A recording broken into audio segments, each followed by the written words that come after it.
Look at that, man. Half-pound peanut butter cup. There was a time I would have tried to eat one of these when I was off the wagon. 190 calories. Oh my God. That is diabetes, my friends. Hello, Sunday. Here we are again. Here, this is an exercise I learned down at the sweat shop in Cincinnati, training with Shane Sweat, who came up at Westside under Louis Simmons, one of the best powerlifting trainers in the world. Doing them on an incline, right? You don't have to go heavy. I like to go high reps. It's a great exercise for your shoulders. Again, you don't really have to worry about getting hurt. Again, you don't have to go too crazy with the heat. You don't have to go crazy with the weight. Again, I really believe in changing your workouts up a lot. You guys will probably find that I don't do the same workouts over and over. My body is what's called a hyper responder. So whether it's an exercise, a medication, a supplement, my body really hyper responds. But I'm also a hyper responder with food. So if I'm eating crappy food, I get fat really fast. So anyway, I slowly work up. Really like to get warmed up. I love starting light, getting a lot of reps, getting the area warmed up. Very important, especially at 50. And I slowly move up. You don't have to go crazy heavy on these. I might go up to 15 or 20 pound dumbbells and try and do 20 reps. But if you've never done these are a fantastic exercise for your shoulders. And you don't really have to worry about getting hurt. So again, thank you, Shane Sweat, and thank you, Sweatshop in Cincinnati. It was something going there, training in 50-degree weather, training beside Laura Phelps, the world's strongest female powerlifter. And again, just another set, more boring workout footage for you guys. But it's a great exercise. If you've never done them, throw them into your shoulder workout. Start light, really light, like 1 pound dumbbells. Who cares if they're pink, man? Just do them. Get the shoulders warmed up. Okay, and notice the rotation of the shoulder throughout the movement, up at the top. I was very proud of my partner. I remember when I first started showing her how to exercise and do this stuff over a year ago. I now in a lot of exercises, her form's better than mine. It's kind of funny. So, and yes, so I don't even know what the name of these are. Let's just call them something. Incline shoulder raises, I guess. Whatever. And you can vary the incline in your workouts too to throw another variation in. Okay, so this is a seated lateral, kind of like a John Meadows type thing. Again, you don't have to go heavy. Great exercise. Start light. Start the 1 pound dumbbells. Go 2s and 3s. Then go 5s, 8s, whatever the increments are. If you get up to 5 pounds and you can do 10 or 15 of these and you don't feel them at all, you're doing something wrong, because they give you one hell of a burn. So again, we'll do a bunch of sets of these, more so to get the blood flow going, get everything warmed up. Great for your delts though. Now again, another variation. Again, we have a little, small community gym we go to Sunday morning. Nobody there. So I'm going light here, just trying to get a lot of blood flow. There's 2 hand positions on this press. If I use the other one, it really activates some junk in my shoulder. So I'm using this one, a little bit more triceps in it, but I'm also supersetting to have a cool little shrug option. And I like to hit my traps from different areas. So again, I promised a good friend of mine that I would mention stomach girth, but it's amazing. I have so much further to go with it. Again, okay, so I think I have the video order in reverse. I'm going lighter here, but I actually started light and went heavier. Lots of reps, and then supersetting with the traps right away. I've tended to be always trap dominant, so I'm trying to not do as much crazy trap work anymore.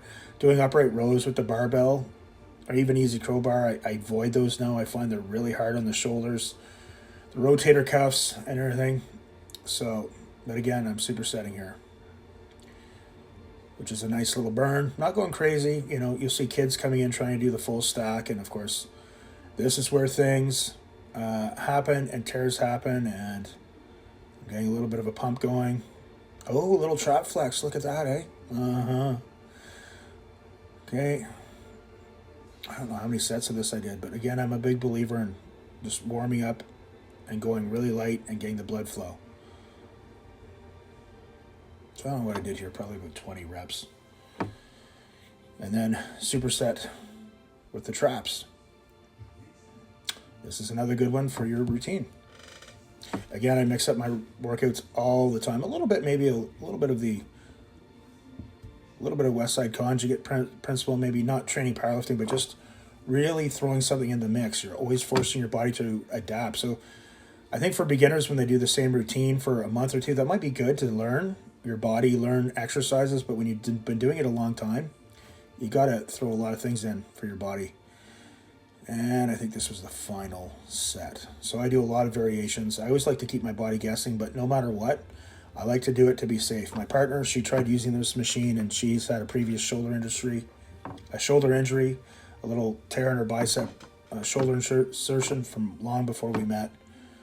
She does not like that machine, but she can do dumbbell presses with different variations. So I'm like, hey, if you feel weird, go with your gut instinct. Don't do it. Go to something else. Again, a little superset here for the traps. And there we go.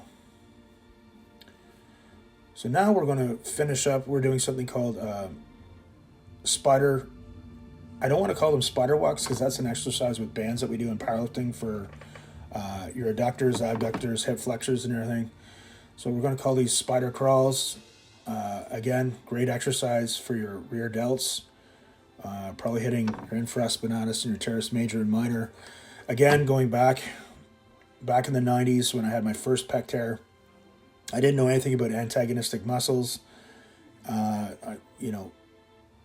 People want to avoid pec tears. You want to get all those small muscles in your upper back, upper shoulders, rear delts as strong as possible. So another reason I like to do these is to prevent any further pec tears in the future. So I want to get that area as strong as possible. Again, without injury. So this is another great one. Start with the lightest bands and start working up. Spread it apart. Spread it apart further if you find it too easy. And take your time and do that. I've always had terrible shoulder mobility and flexibility. That's probably another reason. Another one of many things that contributed to my pec tears. So in my 50s, I can't really bench anyway, but you're not going to see me doing crazy stuff. I think mobility, if you're in your 50s and you're not stretching, you're missing the point. So this is an exercise that someone showed me. She's a very high-end trainer. And she showed me this stretching exercise that's really helped my shoulder mobility. I talked about it in a video last week, but so you're going to grab here like this. Okay. And you're going to inch down like this. Try and bring your hands as close together as possible, and you can judge by the rope how your flexibility is improving. So I can really walk down a lot. Come back to stretch. There's a little bit of stretch in your pecs too. You can push a little further. Do the same thing on the other side. That's another thing a lot of guys do. They don't work on their shoulder mobility. Mine was terrible. So I always make it a point before and after my workouts to stretch.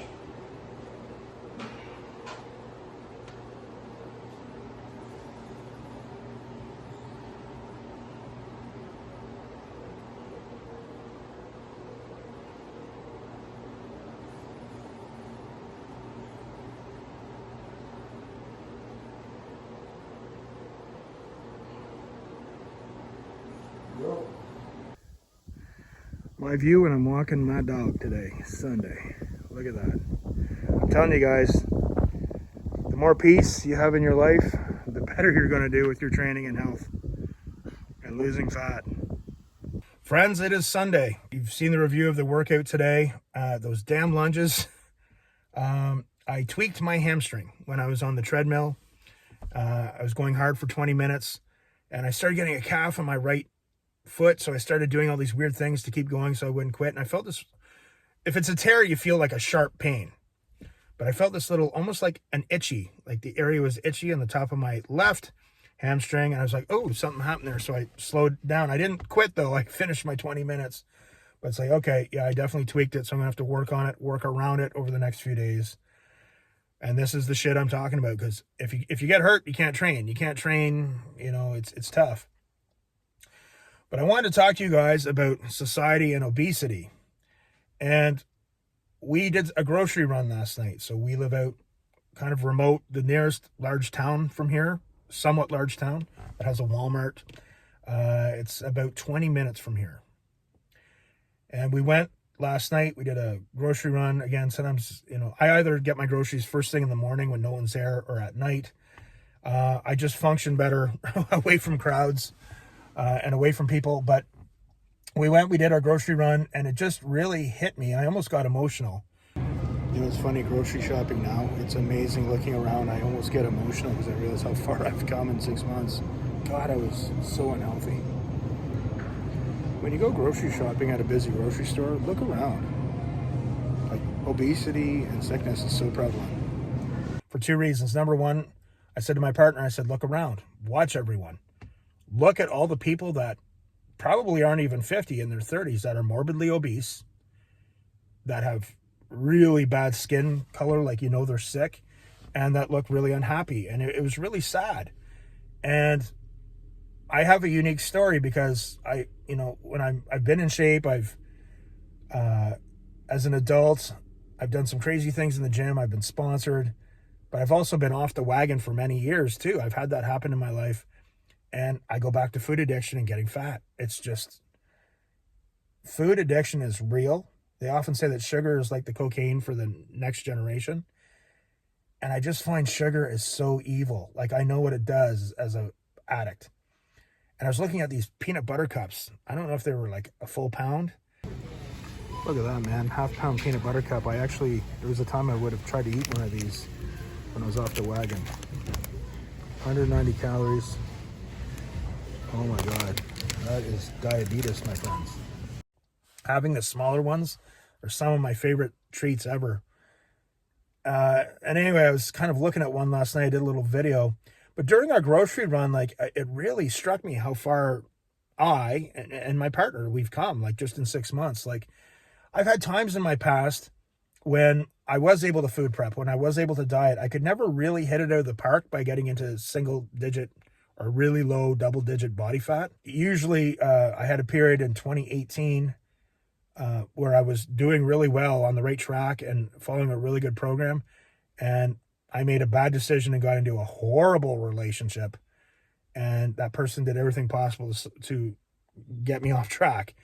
Again, I own all my bad decisions. I swallow that bitter pill. I take a bite of that shit sandwich and I have to grin when I chew on it. But I'm not stopping, and I'm not giving up. And I'm also doing this for all the 50-year-olds out there that just think that they can't. And it was just really sad. We were walking around, there's so many obese people, and it's kind of like, I have two sides of me. One of my sides is I want to give them a big hug and say, it's okay. I understand. Believe me, I understand. Another part of me wants to just flip their cart upside down saying, what are you doing buying this shit? You're killing yourself. Look at you. Go have a hot shower, take off all your clothes before you go in the hot shower. Stand in front of a mirror and look at yourself. You're sick. You're dying. I don't care. All these people that, it's not fat shaming, but these people that say I'm fat and I'm proud and no, you're not. You're not. If you're being openly honest, you'd say, no, I feel bad about myself. I feel horrible. I feel sick. No, I don't feel good. People try and put on that act, and it's bullshit. Well, I want to live to be happy and eat whatever I want. That's fine. I know people that say stuff like that to me, but don't complain to me about feeling like shit or being sick all the time. It just really struck me how sick we are as a society. It's crazy. Look around. I have friends, as I'm sure you guys do, who haven't even made it to 50. You don't see a lot of, 300, 400, 500 pound people in their 60s and 70s in the emergency in the hospital. We just live in such a sick society. And anyway, I was going around, it just really struck me how far I've come. Even in June, I'm okay, I believe in transitional phases. So, okay, I'm making changes. It's the person that says, okay, starting Monday, I'm just going to eat chicken and kale and join the gym, and that's it. They're done Monday night. So to get off sugar, I would do things okay, I will have I always needed to have a treat. So I'm like, okay, I got to eat better. So I would have a little bit of fruit, a small scoop of Cool Whip with maybe a tiny little bit of granola and a little bit of Greek yogurt. Have a bit of that. So I knew at the end of the day, if I had to, I could have that. I did that for a while, and then that started phasing out. And then I started going to like little sugar-free puddings. And then I started phasing that out. It's like the more I've been on this path, the less and less I want to eat or feel that I need a treat. And then I went to sugar-free Jello, maybe a little bit of Cool Whip. And I kind of phased that out. And now if I want something like a treat, I'll have like a Quest bar. I like the cookie dough ones. You can get, usually Walmart and those places, they have a deal on it. And, I'll heat it up in the microwave for 10 or 12 seconds. And that's kind of a treat, but I'm also getting some protein out of it. I don't crave any of that crap anymore. But even looking around, like, I used to have to make substitutions for the first while. Rice was a favorite carb because it's easy on the digestion. And, when I had food prep, I'd always put a bit of rice in with it. Well, I don't need those carbs anymore. My body's saying, I don't really need them. I'll let you know if I need carbs. I don't eat rice anymore. And then we went from white rice to brown rice to pretty much now no rice. It's just amazing. And you kind of learn with time what your body needs. You start learning how to communicate and talk to your body. It's an amazing process. And we were just shopping around, like even bread. I don't really touch bread, right? My partner likes the Weight Watchers brown bread. There's way less carbs and way less calories, which does add up. I don't mind a slice of carbonate because there's barely any carbs in it. You're getting more protein. Sometimes it's hard to hit your protein macro every day if you're trying to get 250, 300 grams of protein. But it just really amazed me how far we've come. Like, I don't like all those crazy aisles where in the beginning you're like, yeah, I don't want to go down the chips and sweets and stuff. I'm like, I don't give a fuck. I don't give a fuck about that shit. That stuff is fucking shit. What's that going to do for my body? Even when I go for a cheat meal, what is this doing for my body? Am I getting protein or am I just getting fucking shit in this? So I always make sure to get a good shot of protein. I'm still mindful of the carbs that I'm eating when I have a cheat meal. It's just amazing how far I've come. My biggest fear is I just don't want my brain to flip. A close family member who works in mental health, and she has a concern that I might have an OCD or where you drive so hard with something for 6 months or a year and then your brain just flips. It's like, okay, I can't do this anymore. Or maybe possibly bipolar. I have an older brother who's estranged from the family and he has bipolar. And sometimes in my head, I just have this weird thing that just switches, and that's what I'm scared of. So for you guys who know me for guitar and music, you'll know I'm an extremely high-end guitar teacher and guitar player. Those are always my two loves in life. It was either guitar and music or working out. And sometimes always making them coexist was very difficult. But it's been much easier doing it now as an adult. Again, last year, I accept responsibility for everything. The two things that can throw me off are, number one, if your life's too stressful. My life is not too stressful now. I have a wonderful life. Of course, things aren't perfect, but, I look back to what I've been through before. If your life at home is a disaster, it's really going to be hard to train and eat good and sleep well. Actually, there's three things that can throw you off. If your life is a disaster and there's too much stress. Number two for me is sickness. If I get really sick, that's when I'm like, oh, but some junk food would be good, and then I can chill out. And that has had a history of derailing me. And number three is an injury. So if I have a bad injury and I can't train, it's not good. That's another reason why, you guys, I'm always big on do not get injured. Be very careful. You have to, every rep you do at 50, you have to be aware of every muscle fiber and what's going on. But anyway, getting sick was something. Last year I had a tough year. I was sick with a lot of shit. It was just really weird. One of the weirdest years of my life. But those are my thoughts, and that's my biggest fear. I just don't want to flip and go back. So anyway, guys, have a great day. This is my therapy.